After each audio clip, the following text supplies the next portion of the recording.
பிரியன் சொல்றாரு, தாத்தா நீங்க எங்க அம்மாவுக்கு அப்பா அம்மா எல்லாம் கிடையாது, எங்களுக்கு தாத்தா பாட்டி. உங்க பெரிய மனசுப்பா செலியா. ஆகிய இடத்துல இருந்து யோசிச்சு பார்த்தா நான் சொன்னதுதான் உண்மை.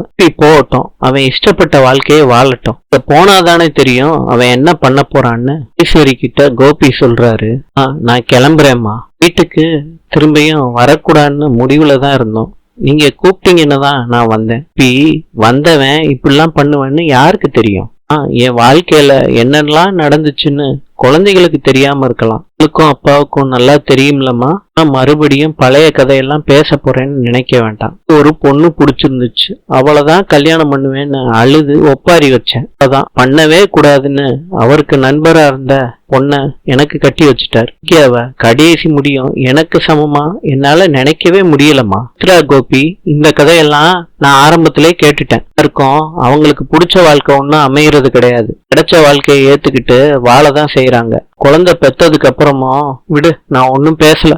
மத்தவங்களும் தான் தெரியாம பேசுறாங்கன்னா நீங்களும்மா ஆகிய விஷயத்த விடுங்கம்மா.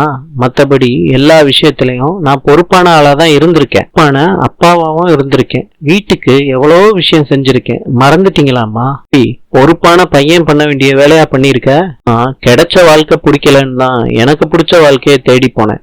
அது தப்பா இருக்கலாம். குடும்பத்தை நிறைய பேர் பண்ற மாதிரி நடுத்தருவுல விட்டுட்டு போலேம்மா. எல்லாரு கூடயும் பாசமா தானே இருக்கேன். பிள்ளைங்களுக்கு பிரச்சனை வர்றப்போ நான் அவங்க கூட நான் நின்னு இதுக்காண்டி நான் தப்பே பண்ணலன்னு சொல்ல வரல. நான் நிறைய பண்ணிருக்கேன். அதுக்காண்டி நான் சுயநலவாதி இல்லம்மா. என்னைக்கும் அந்த மாதிரி யோசிச்சதே இல்ல. பாத்தீங்களாம்மா, சொந்த அப்பாவை வீட்டை விட்டு வெளியே போன்னு சொல்றான். அவனுக்கு ஒரு பிரச்சனை வர்றப்போ அவன் கூட நான் இருந்தேன்லம்மா. இன்னைக்கு இந்த வீடு பாக்கியா பேர்ல இருக்கு. அதை நான் ஒத்துக்கிறேன். இந்த வீட்டுல நான் விருந்தாளியா தான் இருக்கேன். இந்த வீட்டை கட்டுறதுக்கு எவ்வளவு கஷ்டப்பட்டிருக்கேன். அது கூட எனக்கு வருத்தமா தெரியலம்மா. வாட்டி இந்த வீட்டை விட்டு போனப்ப கூட நான் உங்களை பாப்பேன்னு எனக்கு நம்பிக்கை இருந்துச்சு. இனிமேட்டு எனக்கு என்னமோ வாய்ப்பே இருக்காதுன்னு நினைக்கிறேன். மறுபடியும் உங்களை பார்க்க முடியாத சூழ்நிலை வந்துருமோன்னு பயமா இருக்குமா. உங்களை பாக்குறதுக்கு ஆசையா வந்தா கூட என்ன உள்ள விட மாட்டாங்கம்மா, துரத்தி விட்டுருவாங்க. உங்களை பார்க்காம நான் கஷ்டப்பட போறேனே, அதனால எனக்கு நெஞ்சே வெடிக்கிற மாதிரி இருக்குமா. நெஞ்சு வலி வரட்டும், நான் அப்படியே போய் சேர்ந்துடுறேன். போய் சேர்ந்துட்டா எல்லாரும் சந்தோஷமா இருப்பாங்கல்ல.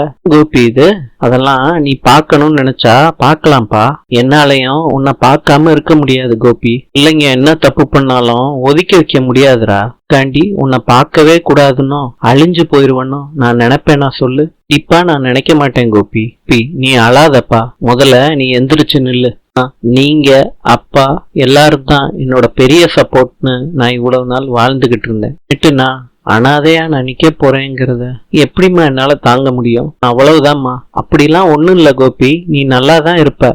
நான் நல்லா இருக்கணும்னு நினைச்சீங்கன்னா என் கூட வாங்கம்மா, வீட்டுக்கு என் கூட வாங்கம்மா. நானா கோபி? நான் எப்படிடா உன் கூட வர்றது கோபி? அது எப்படி முடியும்? அம்மா மனசு வச்சா கண்டிப்பா வரலாம். இதுக்கெல்லாம் வாய்ப்பே இல்ல கோபி. அம்மா, நீங்க கண்டிப்பா வந்துதான் ஆகணும். நீங்க மாத்திரம் வரலன்னு வச்சுக்கோங்க, நான் செத்து போயிருவேம்மா இன்னைக்கே. கோபி, அது ராதிகா வீடுப்பா. அது ராதிகா வீடு மாத்திரம் இல்ல, என் வீடும் தான்மா. அவங்களோட சொந்தக்காரங்க எல்லாம் இருப்பாங்களேப்பா. யாரு இருந்தாலும் கவலை இல்லம்மா, நான் உங்களை பாத்துப்பேம்மா. எனக்கு நீங்க இருப்பீங்கல்ல, நம்ம ரெண்டு பேரும் ஒன்னா இருப்போம்ல. எப்படிடா சரியா வரும்? இத நான் எல்லார்கிட்டையும் எப்படி சொல்லுவேன்? அம்மா, பையன் கூட இருக்க போறேன்னு சொல்லுங்க. இல்லடா கோபி, ரொம்ப கஷ்டம் கோபி. உங்க பையன் உயிரோட இருக்கணும்னு நினைச்சீங்கன்னா என் கூட வாங்கம்மா. திரும்ப திரும்ப அந்த மாதிரி பேசாதப்பா. எப்படிமா என்ன பேச சொல்றீங்க? குடும்பமே இல்லைன்னு ஆயிப்போச்சு. அம்மா, நீங்களும் இல்லாட்டி நான் நடப்பேனம் தான். என்னால எதுவுமே யோசிக்க முடியாதுமா. உங்களை பத்தி யோசிச்சு யோசிச்சு நான் செத்தே போயிருவேன்மா. சரிடா கோபி, இப்ப நான் வரணும் அவ்வளவுதானே? ஆமாம்மா, கண்டிப்பா வர்றேன். தேங்க்ஸ்மா. நீலும் பாக்யாவும் பேசிக்கிட்டு இருக்காங்க. அத கோபி பாக்குறாரு. பாக்யா, என் குடும்பம் எல்லாம் உன் பின்னாடி நிக்கிறாங்கன்னு சந்தோஷத்துல பேசிக்கிட்டு இருக்கியா எழிலோட? அந்த பெருமையில தான் சிரிச்சுக்கிட்டு இருக்கேன். என்ன இப்போ யாரு மனசு வருத்தப்பட போறாங்கன்னு இன்னும் கொஞ்ச நேரத்துல தெரிய போகுது. வெயிட் அண்ட் வாட்ச் சொல்றாரு. எல்லாரும் கிளம்ப சொல்லியாச்சு, இன்னமும் வீட்டை சுத்திக்கிட்டு இருக்கீங்க கோபி. உன் வாழ்க்கையில பெரிய பிரச்சனை வந்துச்சே, உன் கூட நான் நின்னேனே, மறந்துட்டியா? பிரச்சனை வந்துச்சு, எனக்காண்டி பறிஞ்சு பேசினியா? கூட வெளியில உன் அம்மாவுக்கு தான் சப்போர்ட் பண்ற. நல்லா பண்ணுடா. எந்த அப்பாவும் தான் பிள்ளைக்கு செஞ்சதை சொல்லி காட்ட மாட்டாங்க. பாருங்க, நீங்க எல்லாத்தையும் சொல்லி காட்டுறீங்க. குட்டி, நான் சொல்லி காட்டலடா, ஞாபகப்படுத்துறேன், அவ்வளவுதான். பாக்யா சொல்றாங்க, எழில நீ தலையிடாம இரு, புரியுதா? பாக்யாவுக்கு கால் வந்த உடனே பாக்யா போறாங்க. ராதிகா எல்லாத்தையும் பேக் பண்ணி வச்சுட்டாங்க. ராதிகா கேக்குறாங்க கோபி கிட்ட, உங்க அம்மா கிட்ட சொல்லிட்டீங்களா? நம்ம கிளம்பலாமா? கிளம்பலாமே ராதிகா. ராதிகா, இவ்வளவு பிரச்சனை இல்ல, அம்மா எனக்கு சப்போர்ட் பண்ணலன்னு ரொம்ப வருத்தப்பட்டேல்ல, அதெல்லாம் காலி பண்ற மாதிரி எங்க அம்மா ஒரு முடிவு எடுத்திருக்காங்க. மம்மி என்ன கைவிடல. எங்க மம்மியை நினைச்சாலே எனக்கு பெருமையா இருக்கு ராதிகா. ரொம்ப சந்தோஷம் கோபி, கிளம்பலாமா? நம்ம தனியா போறது இல்ல, என் மம்மி என் கூட வரப்போறாங்க. இன்னும் நிறைய இருக்கு, கேளு. அதிர்ச்சியில உன்னால நம்ப முடியல இல்ல, என்னாலையும் தான் நம்ப முடியல. இல்ல, யாருக்குமே தெரியாது. இப்ப கிளம்ப போறோம், அம்மா நம்ம கூட வரப்போறாங்க, எல்லாரும் ஷாக் ஆக போறாங்க. இப்படி ராதிகா, அத வச்சு இன்னொரு வாக்குவாதம் நடக்கும். எதுக்கு இந்த தேவையில்லாத வேலை? ராதிகா இந்த மாதிரி பேசுற? அம்மா வர்றது உனக்கு சந்தோஷமா இல்லையா ராதிகா? உங்க அம்மா நம்ம கூட வந்தாங்கன்னா தேவையில்லாத பிரச்சனை வரும் கோபி. என்ன பிரச்சனை ராதிகா? ஏற்கனவே உங்க அம்மாவுக்கு எங்க அம்மாவையும் பிடிக்காது, என்னையும் பிடிக்காது, பிரெக்னெண்டா இருக்கதும் பிடிக்காது. வீட்டுக்கு வந்தாங்கன்னா எல்லாத்தையும் சேர்த்து வச்சு பிரச்சனை பண்ணிக்கிட்டே இருப்பாங்க. ஏன் கோபி உங்களுக்கு புரிய மாட்டேது? ஒரு பிரச்சனை முடிஞ்சிச்சுன்னு நான் நினைச்சா நீங்க இன்னொரு பிரச்சனையை இழுத்துட்டு வரீங்க. ஏன் ராதிகா அந்த மாதிரி பேசுற?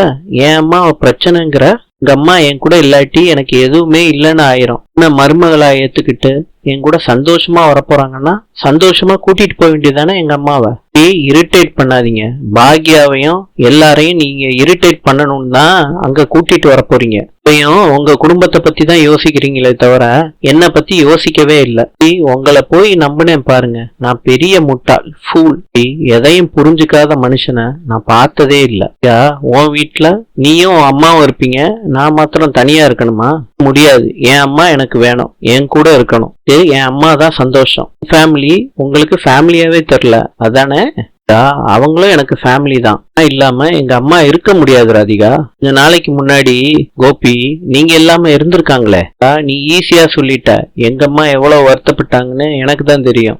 நீ என்ன சொன்னாலும் நான் விட்டு கொடுக்க ரெடியா இருக்கேன். ஆனா இந்த விஷயத்துல நான் சொல்றதை நீ கேட்டுதான் ஆகணும். ராதிகா, இது ஓம் பொட்டியாச்சே, என் திங்ஸ் எல்லாம் பேக் பண்ணலையா? பண்ணல கோபி. ப்ராப்ளம், பண்ணலாம், கிளம்பலாம். இன்று லிபியாவின் நாணயம் டினார். நாளை சந்திப்போம்.